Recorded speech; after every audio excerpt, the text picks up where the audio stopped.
नमस्कार दोस्तों, health talk bye कुशल कुमार में आपका बहुत बहुत स्वागत है।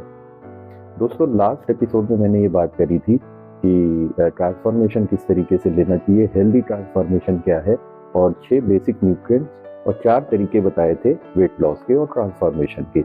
आइए उस कड़ी में हम आगे चलते हैं और आज बात करते हैं कि वो 6 बेसिक न्यूट्रिएंट्स में क्या क्या रेशियो होना चाहिए और क्या खाना चाहिए और क्या नहीं खाना चाहिए।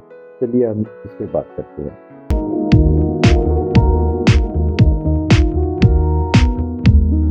ये बेसिक न्यूट्रिएंट्स जो मैंने बताए थे वो है carbohydrate, protein, fat, vitamin, mineral and water. तो कार्बोहाइड्रेट से निकलने वाली जो शुगर होती है वो मेन सोर्स होती है हमारी एनर्जी का, उसी को हम कैलोरीज बोलते हैं। तो कार्बोहाइड्रेट से निकलने वाली जो एनर्जी होती है, अगर हम उसको यूज नहीं करते तो वो ग्लाइकोजन में कन्वर्ट होकर हमारे लीवर और मसल्स में भेज दिया जाता है।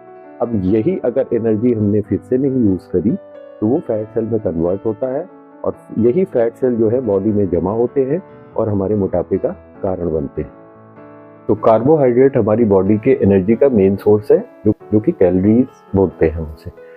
तो कार्बोहाइड्रेट अपनी डाइट में प्लान में कितनी क्वांटिटी में होना चाहिए, आइए इस पे बात करते हैं। देखिए, स्टडीज के हिसाब से मिनिमम कार्बोहाइड्रेट हमारी बॉडी में अपने डाइट प्लान में 45% होना चाहिए और मैक्सिमम 70% होना चाहिए। इससे ज़्यादा नहीं होना चाहिए। इससे ज़्यादा है तो डाइट प्लान हमारा काम नहीं करेगा। अगर कम होगा तो एनर्जी नहीं होगी, अगर ज़्यादा होगा तो वो फैट सेल में कन्वर्ट होगा। इसी तरीके से फैट की बात करते हैं। फैट सुन के ये लगता है कि अगर हम फैट ज़्यादा लेंगे तो बॉडी में हमारा फैट सेल बनेगा और मोटापे का कारण बनेगा, बट ऐसा नहीं है। जो हेल्दी फैट होते हैं वो हमारी बॉडी के लिए बहुत ज़रूरी है और अच्छे फैट की हमारे बॉडी को आवश्यकता होती है। हमारा दिमाग भी जो है वो 60% फैट से ही बना है। इसके बाद हम बात करते हैं प्रोटीन की।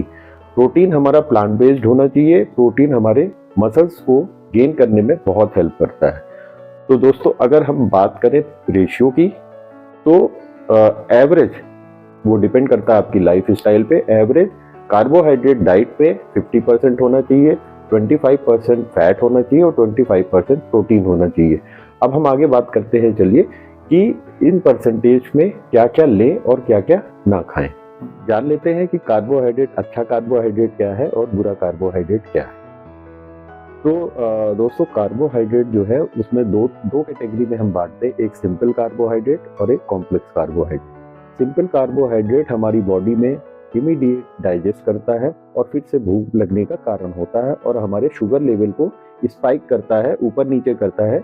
जब हमें भूख लगेगी तो हम फिर से खाएंगे और यही मोटापे का कारण बनता है। कॉम्प्लेक्स कार्बोहाइड्रेट जो है वो धीरे धीरे ग्लूकोज में कन्वर्ट होता है और हमें भूख देर से लगती है, तो हम जल्दी जल्दी खाने की टेंडेंसी में नहीं जाते और बार बार नहीं खाते, जिससे कि हम फैट की तरफ नहीं जाते।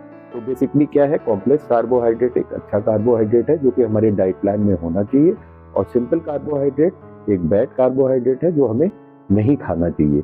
तो इस तरीके से अगर देखें तो कॉम्प्लेक्स कार्बोहाइड्रेट जो है हमें कहाँ से मिलेगा, हमें होल ग्रेन से मिलेगा, हमें आटे से मिलेगा, सब्जियों में है, फल में है, कुछ डेयरी प्रोडक्ट में है। इस तरीके से हम अपने डाइट प्लान में कॉम्प्लेक्स कार्बोहाइड्रेट को ऐड कर सकते हैं। तो जिस तरीके से कार्बोहाइड्रेट की आवश्यकता उसी तरीके से बॉडी में हमारे फैट की आवश्यकता है। मैंने बताया था कि 60% ब्रेन हमारा फैट से ही बना है। तो गुड फैट जो है वो हमारा सोर्स है pumpkin seed, chia seed, flax seed, कुछ डेयरी प्रोडक्ट जैसे दूध, दही, पनीर और हमारा अंडे से भी मिलता है। तो बेसिकली क्या है कि इसको हम अगर डाइट प्लान में, जैसे मैंने बताया कि 10 से 25% बॉडी पे डिपेंड करता है कि आपका लाइफ स्टाइल कैसा है, आपकी बॉडी स्ट्रक्चर कैसा है, उस पर डिपेंड करता है कि आप इन सोर्स को कितने परसेंट लें। जैसे ऑन एवरेज मैंने बताया कि 50% जो है हमारा कार्बोहाइड्रेट होना चाहिए और 25% फैट होना चाहिए। इसी तरीके से प्रोटीन जो है प्लांट बेस्ड होना चाहिए। इधर इधर के प्रोटीन जो मार्केट में अवेलेबल हैं, सोर्सेज हैं, वो नहीं लेना चाहिए। प्रोटीन भी हमारा पनीर से, दही से, दूध से, इन सब चीज़ों से इंटेक होता है। कुछ फल में भी प्रोटीन होते हैं, विटामिन और मिनरल्स तो होते ही हैं, कार्बोहाइड्रेट भी होता है। तो प्रोटीन भी हमारा प्लांट बेस्ड होना चाहिए और उसका भी रेशियो मैंने बताया कि 20 से 25%। फिर डिपेंड करेगा कि बॉडी का स्ट्रक्चर क्या है, आपकी लाइफ स्टाइल क्या है, क्योंकि ज़्यादा प्रोटीन भी नहीं लेना चाहिए और प्रोटीन की कमी भी नहीं चाहिए जिससे कि मसल्स डाउन हो। तो ये बेसिक जो है परसेंटेज है और अच्छे और बुरे फैट, कार्बोहाइड्रेट और प्रोटीन की मैंने बात करी। इसके बाद रेशियो बहुत ज़रूरी है खाने में। रेशियो जैसे मैंने पिछले वीडियो में भी बात करी थी, कार्बोहाइड्रेट का जो सोर्स है वो रोटी भी है, चावल भी है, और अमूमन जो हम यही करते हैं कि रोटी भी खाते हैं साथ में चावल भी खाते हैं, जिससे कैलोरी का इंटेक ज़्यादा होता है। तो जिस समय रोटी का इंटेक करें उस समय चावल को स्किप करें, जिस समय चावल खा रहे हैं उस समय रोटी का इंटेक नहीं करें, और रोटी भी जब आप खा रहे हैं तो रोटी को कम करें और सब्जी की क्वांटिटी को बढ़ाएं। इसी तरीके से जब चावल खा रहे हैं तो दाल, राजमा, छोले अगर ये खा रहे हैं तो उसकी क्वांटिटी ज़्यादा होनी चाहिए, चावल की क्वांटिटी कम होनी चाहिए। तो दोस्तों रेशियो क्या होना चाहिए ये मैंने बताया, अच्छा कार्बोहाइड्रेट, फैट और प्रोटीन क्या है मैंने ये बताया। अब चलिए जान लेते हैं कि क्या ना खाएं। टिक्की, बर्गर, समोसे, पिज़्ज़ा, मोमोज, चाउमीन, ये सारी चीज़ें जो हैं ये सिंपल कार्बोहाइड्रेट के नमूने मैं इसलिए बोल रहा हूँ कि इसकी बॉडी को बिल्कुल आवश्यकता नहीं है। ठीक है, हम अपने इमोशन को सप्रेस करने के लिए ये सारी चीज़ें खाते हैं और सोचते हैं कि ये सारी चीज़ें खाने से हमारी बॉडी में लग रहा है, बट ऐसा कुछ भी नहीं है। इसकी बॉडी को बिल्कुल भी आवश्यकता नहीं है।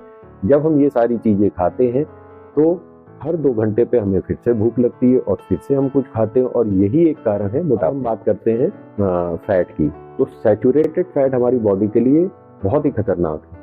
जैसे हम तली भुनी चीज़ खाते हैं, डीप फ्राइड चीज़ खाते हैं, बेकरी प्रोडक्ट हो गया, इस तरीके से ये सारे प्रोडक्ट जो हैं, छोले भटूरे हो गया, जितनी भी डीप फ्राइड चीज़ें खाते हैं वो हमारी बॉडी को बिल्कुल भी आवश्यकता नहीं है, और वो बैड फैट है और वो हमारे हार्ट अटैक का मेन कारण है।